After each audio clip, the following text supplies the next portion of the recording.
A nice steady drizzle of rain. We haven't had a 3-day soaker for, I can't remember the last time. Actually feels good, other than we need to get harvest done. But a pause isn't a bad thing either. So that's 2.5 inches, and I bet you we get another 1/2 inch before it's done. A good soaker. And that is why we work so hard during harvest to make sure we get caught up before things like this happen. Mother Nature has a way of punishing us. So the honey house is clean. I think I'm going to spend the day just sorting things back into place. The equipment's all cleaned up. I'm going to move things back, cover things up for winter, and that is done. We are done. And then I'm going to get this winter shed ready to go. We need to put the fans back up, block out the windows, and yeah, I might build a plenum to go down the middle of the room, and it'll be ready to take bees in a month,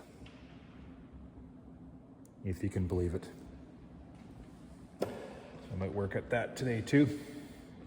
The other thing I have going is I desperately need to get my wax through because my wax customers are becoming impatient with me. So everything's gone through the first time. I want to send it through a second time just to pull out more honey, pull out a little bit more slum to give them a nice, clean, presentable product. I'm going to do it through my wax melter. Just love this thing. So everything's gone through and we're just going on a cleanup now before we start cleaning up the wax. And we've always chored to keep this unit clean. You know, the propolis, the staining. It's very hard to clean off. So we take a razor and we just kind of do the best we can to get it all off. But a beekeeper friend of mine said, hey, why don't you use that Arm & Hammer Soul Clean product? Here, I'll show you what it is. Arm & Hammer Soul Clean Super Washing Soda. It is a sodium carbonate. And I should be wearing gloves. So I put half this box into the melter and let it cook overnight. It's sitting right now at 185. And look at this. Look at how clean that is. It takes so very little effort. Spick and span. Love it. Gonna have to wear gloves so I don't lose my skin. But I'm going to clean this unit up today to make it look like brand new.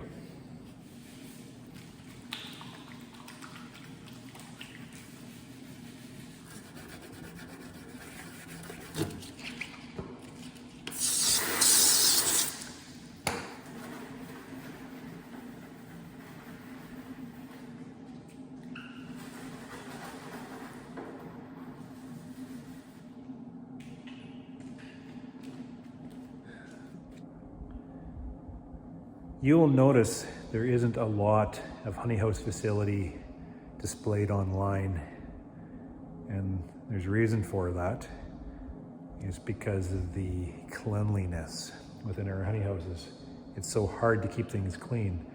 We're dealing with honey, which is sticky. We're dealing with equipment that, you know, comes from outside, inside. We're dealing with insects. Just the whole production area and how that massive work falls in our lap and the amount of time in our day to be able to keep things clean and maintained properly. And I might sound a little bit bold, but if you aren't willing to show a picture of your facility to others on the outside, then maybe you should be working a little bit harder to keep the equipment and facility clean, so that you are proud to show it off to other people outside. It involves Sunday morning elbow grease.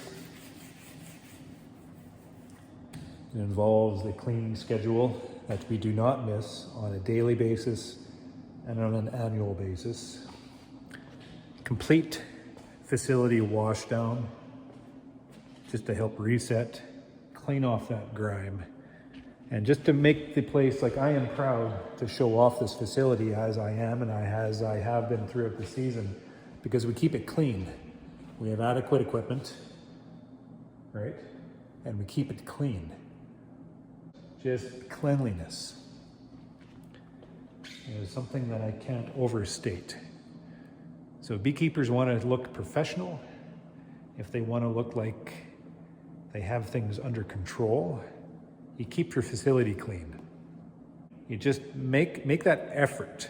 That little bit of effort is what people are looking for. If you're able to put that little bit of effort into maintaining a clean honey house, a clean facility, you know, a clean yard, put on clean clothes, then you just present yourself one step above the rest in that professional sense.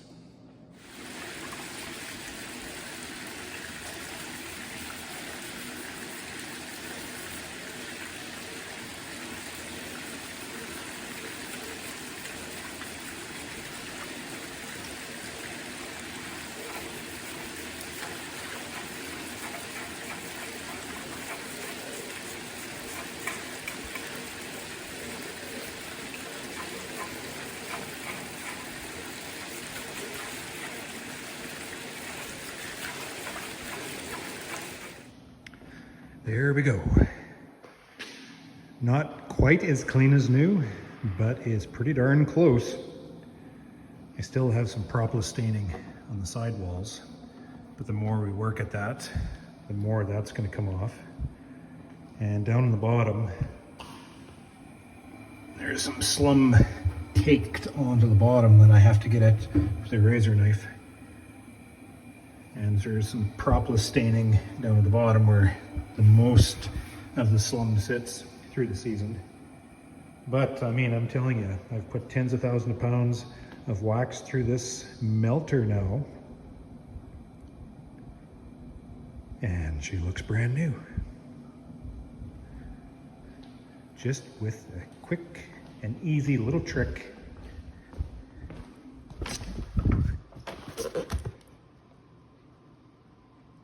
Look at that magic. That magic and some elbow grease, as you can see. The environmentalists probably don't like me using that product, but the heck with them, because this just made my job a little bit easier. I don't think people appreciate, here I'll just caveat my last little rant, but I don't think people appreciate how filthy food production actually is. We're extracting the resource from Mother Nature. We're fighting the conditions. And just the whole process, whether you're talking about honey production or beef production or pork production or wheat production, canola production, whatever production that we're dealing with gathering that resource and processing it, trying to control the filth of that product as we produce it into food. And as producers, we are doing an absolutely spectacular job at that. That's just a caveat to my previous rant, just so I don't get angry emails from beekeepers explaining why. But you shouldn't be explaining why, you should just be doing, right? I'm going in for brunch. It is ready and waiting.